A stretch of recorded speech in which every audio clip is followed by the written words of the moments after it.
Welcome to the World Congress Neurology 2025 podcast series, the official podcast of the World Congress of Neurology, coming to you in the lead up of our global meeting in Seoul, South Korea this October. I am your host, Tissa, and in each episode, we meet the people behind the science, the speakers who are pushing the boundaries of our understanding in neurology. Today, I'm delighted and thrilled as I'll be joined by Dr. Mikolaj Ogrodnik. He's one of the plenary speakers at World Congress Neurology 2025, and he will be presenting a talk that digs into a topic that is gaining momentum in neurology. The topic is, what do we know and what would we like to know about cellular senescence in the brain? Mikolaj, very warm welcome to you. It is great to have you here. To begin, could you introduce yourself to our listeners? Tell us a little about your background and how you came to focus on very important topic, brain aging and cellular senescence.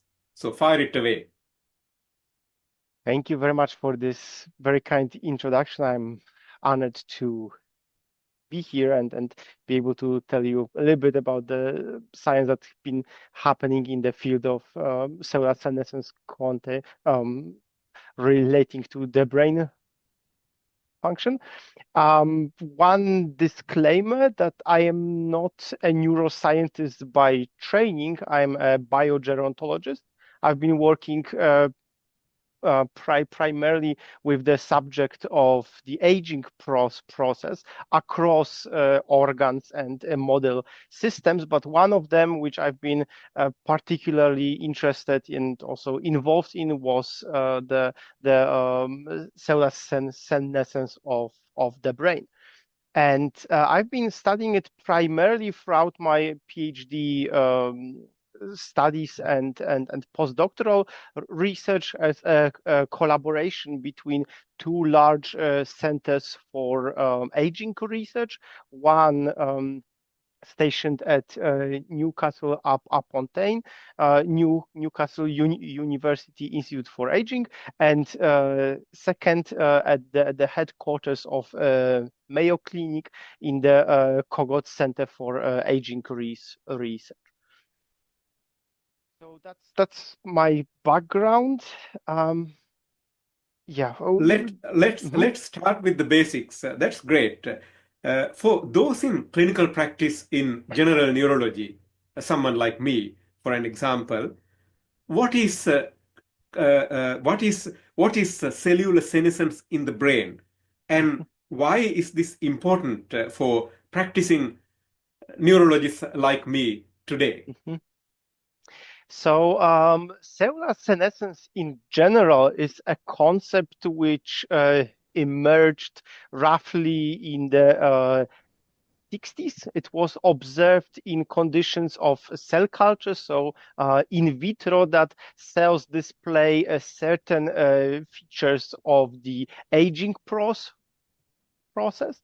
And since then, it took several decades to transfer this research from conditions of cell culture to animal physiology, and at the current stage, actual clinical trials. And it was something around a decade or 15 years ago that there have been some initial attempts to discover whether what we know about aging process in general could be related to the features known to occur in cell culture as cellular senescence.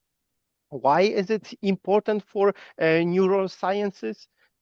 Since then, in those more than 15 years of research, it has been discovered that cellular senescence is one of the causal factors behind many types of brain diseases and aging-associated brain disorders, such as Parkinson's disease, Alzheimer, multiple sclerosis, and many others. So that now there are even clinical trials happening where scientists are trying to specifically target senescent cells in order to alleviate aging-associated brain diseases.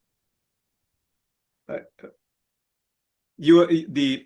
Mikolaj, your title is so honest, and you already told us that how cellular senescence is going to be related to diseases like Alzheimer's dementia, Parkinson's disease, multiple sclerosis, that people like me who are in the clinical area treat day in and day out.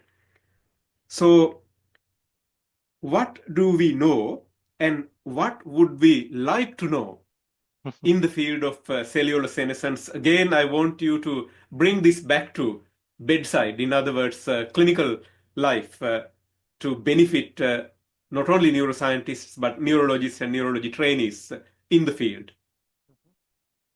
So what we do know is that features of cellular senescence are definitely associated with brain aging and aging-associated brain diseases. And we also know that targeting and tackling specifically these cells can help and alleviate these disorders, at least in the model systems.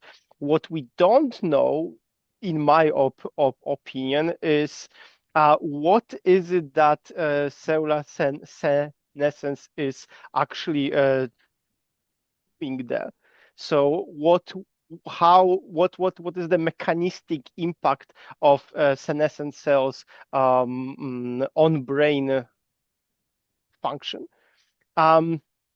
And we are not sure where this cellular senescence can be found, even in contexts of these diseases. So far, it has been found that many different types of cells can display features of cellular senescence, such as microglia, potentially also astrocytes, oligodendrocyte progenitor cells, even certain populations of neurons seem to be displaying certain features of cellular senescence. Yet these processes or these features are a little bit contradictory with what we know about cellular senescence in general, because as far as research of cell culture and in vitro systems goes, this cellular state, cellular senescence, is occurring when cells which used to divide a lot suddenly stop dividing, and then display a number of morphological and molecular changes. Yet, if we were to transfer this concept directly to the brain, where we know that cells are not particularly susceptible to undergoing a cell division, it seems to mismatch this basal knowledge on the concept of cellular senescence. So, among other things, I will be discussing of maybe how can we bring together these observations from cell culture experiments and how they could be potentially impacting on the brain function. Absolutely fascinating stuff. You mentioned some of the open questions in the field right now, and you alluded to some of the facts that are still a mystery. I would like to ask, what are researchers working to uncover in these mysterious areas in cellular senescence? Thank you. This is actually a wonderful question. So one thing that we've been working on very intensely is again, sort of this transfer of knowledge from in vitro system to the in vivo conditions, where it hasn't been particularly well characterized what markers and features of cellular senescence can be actually measured and how they should be described, visualized, and quantified. So me and a number of other scientists uh, 2 years ago made an effort to actually combine together a number of guidelines and sort of um, helpful descriptions of how to approach quantification of senescent cells in tissues, including the brain. So that is still this is already published, but work on characterizing senescent cells in the brain is work in progress. And once we well learn about sort of features and identity of these cells, it will be probably much more straightforward to use targeted interventions against these cells. Brilliant. Mikolaj, if I am a neurologist sitting in the audience to listen to your plenary talk, or if my advanced trainee or senior resident is sitting there in the audience, remember that we are clinicians. We see patients day in and day out, in ward as well as in the clinic.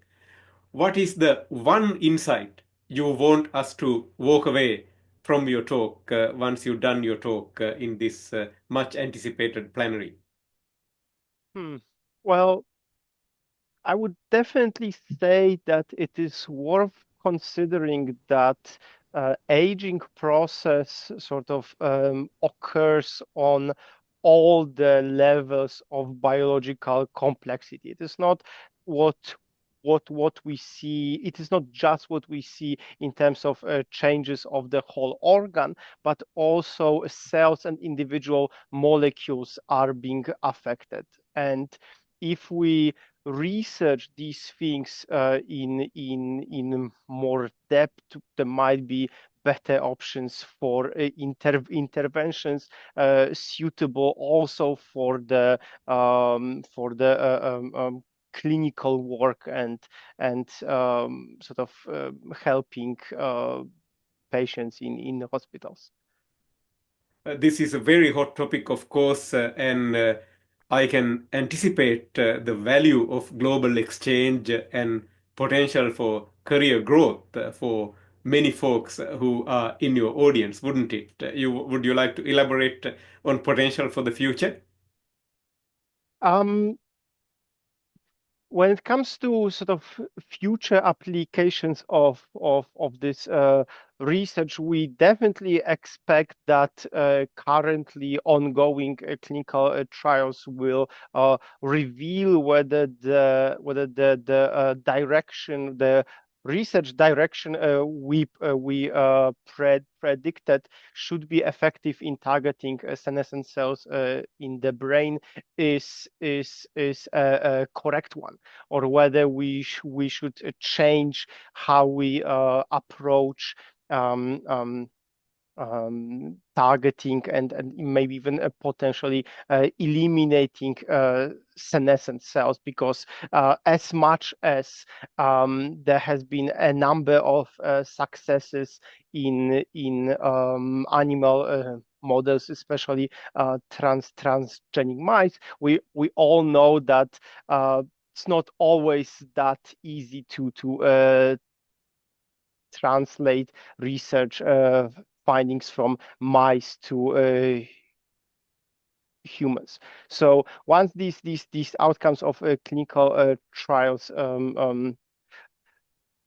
surface, then we will be rethinking of what would be more effective ways of targeting these cells. I would also definitely add to it that the molecular description of senescent cells in the brain, but also other tis tissues is yet not as advanced as we would like to have it. For example, it is not entirely clear what is the role of cell cycle arrest of these cells, and what is it that might be potential secretory factors produced by them, and also how are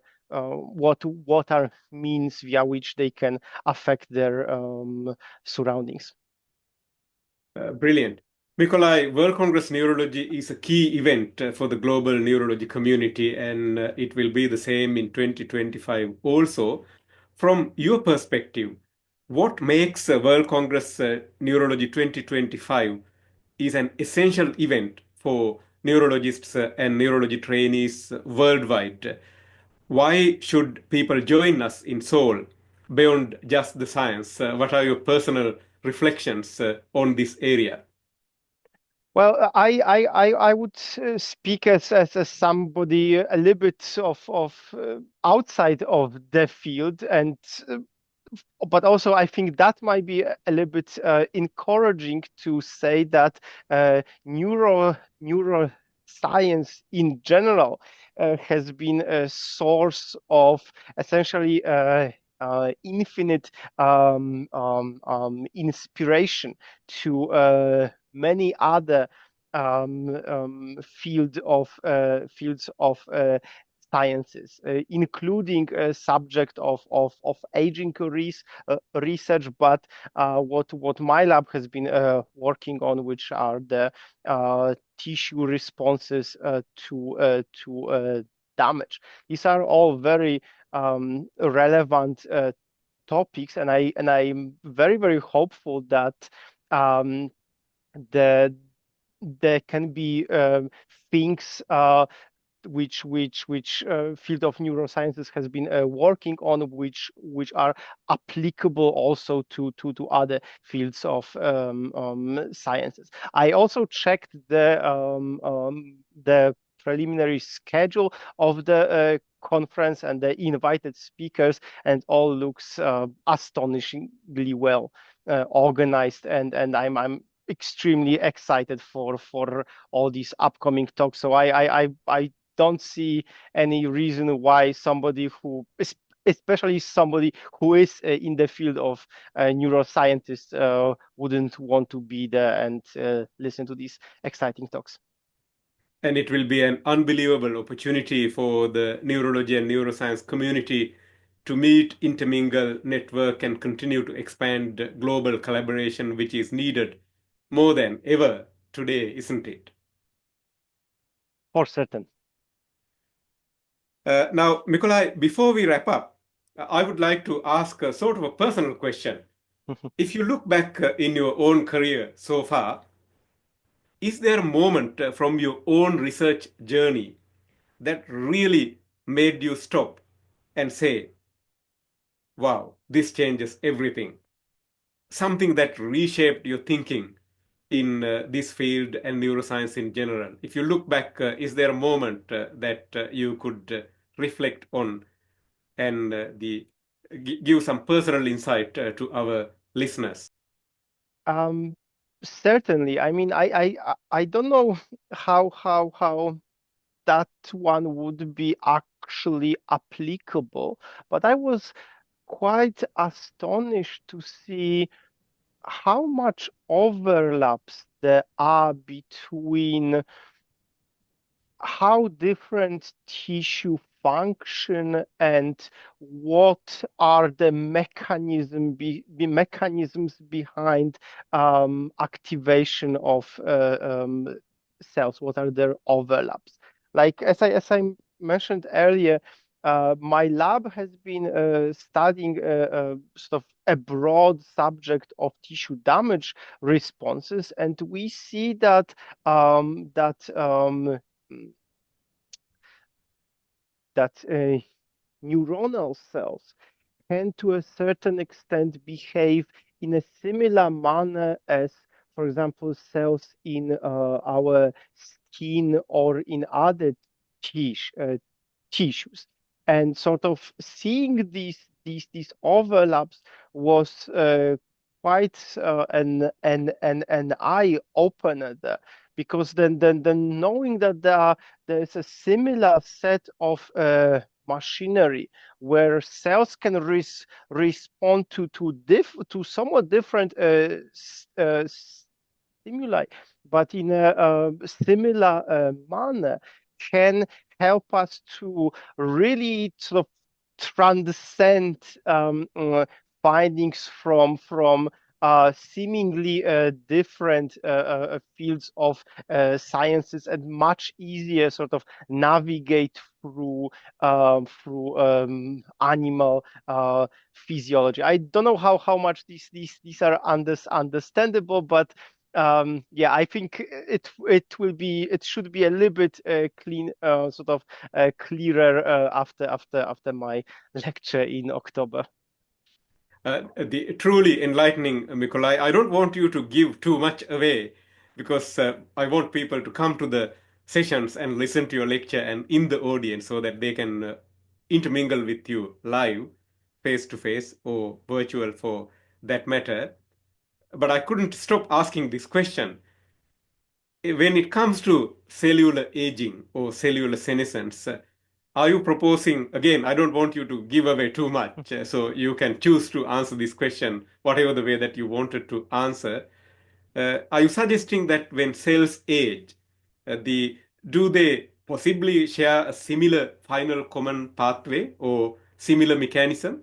Is that why you have been seeing a lot of overlap between different systems?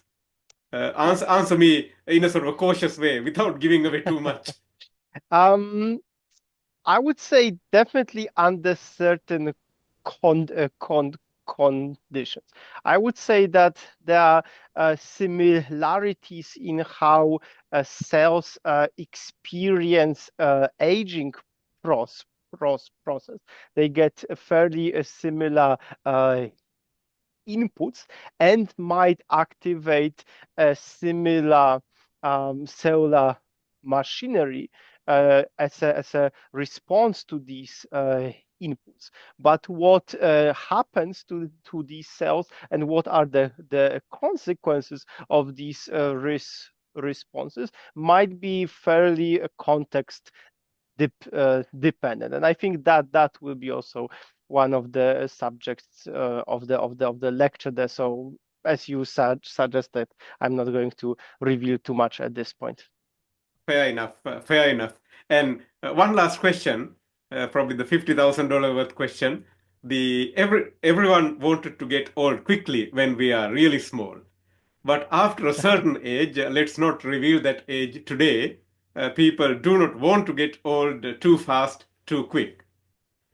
Are we ever going to be closer to stop aging faster or slow down the process? Will you be touching that aspect also during this talk or give some clues?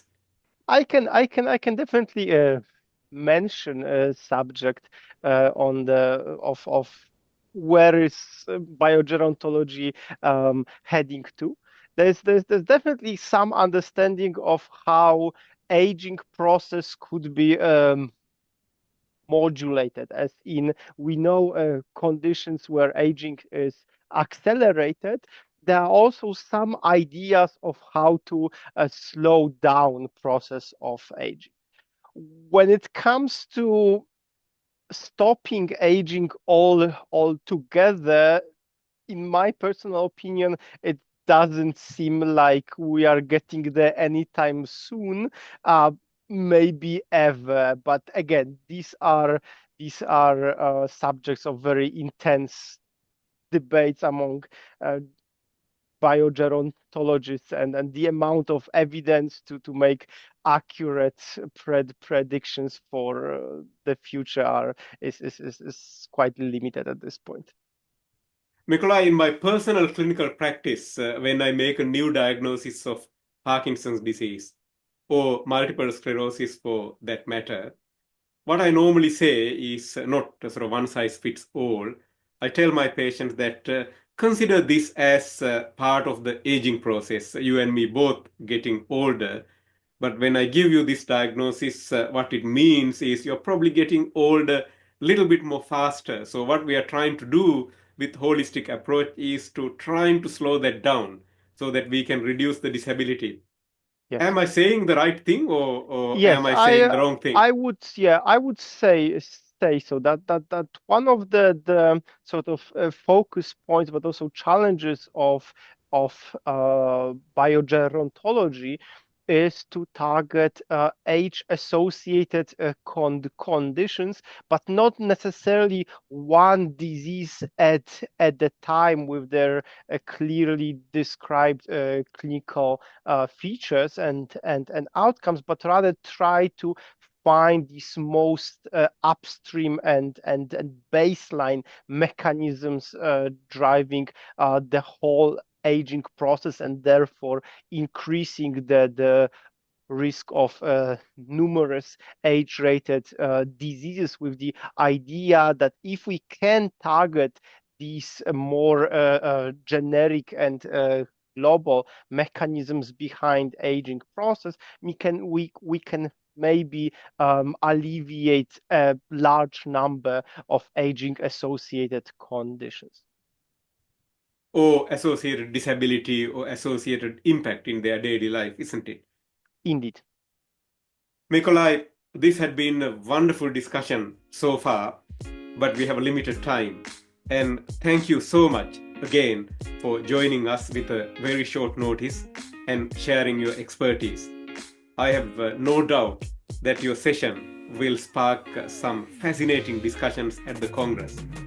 For those of our friends, to everyone listening all over the world, we hope to see you all in beautiful Seoul in this October for the World Congress of Neurology 2025. Hopefully the discussion that we had today would spark your interest to come and join this session, as it is important for all of us. Thank you once again. Thank you so much. It was a pleasure.